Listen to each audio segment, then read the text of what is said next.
ko ale jinɛ da ye joli wolowula. Ferme-moi.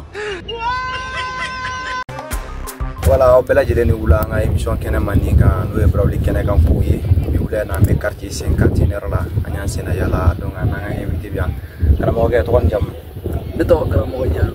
Karamɔgɔ Jalo super bien donc an bɛ tɛmɛ ni kow ye i n'a fɔ bɛɛ lajɛlen b'a kalama cogo min na an ka émission filɛ fɛn bɛɛ bɛ kɛ kɛnɛ kan donc 400 filɛ i b'ale minɛ 400 tɛ yan an bɛ se ka si daminɛ problème t'a la donc A B walima C o kelen ta i ka question bɛ k'o kɔnɔ. B d'accord bi question B fɔlɔ fɔlɔ ko ale jinɛ da ye joli wolowula. ayiwa an ka taa ko ale jinɛ da ye 7 i ka question filanan jɔn de kɛra kira laban ye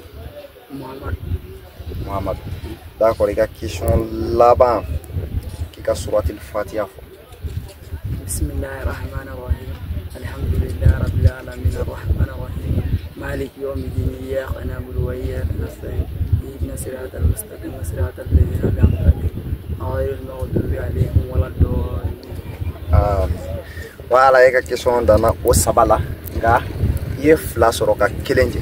I ka question fɔlɔ fɔlɔ ale jinɛ da o ye 8 de ye yanama da di 7 ye mais o t'a bannen komi an ka zie filɛ nin ye maa bololankolon tɛ bɔ a la quoi i bɛ 400 di voilà parce que hali ni question kelen jɛra a bannen i bɛ an ka nin minɛ bi an ka batitigi ma se ka bɔ nka nin ale bɛ mɔgɔ da timiya kosɛbɛ i bɛ se ka taa faraka kisɛ kelen dɔrɔn ta k'o to an k'o lajɛ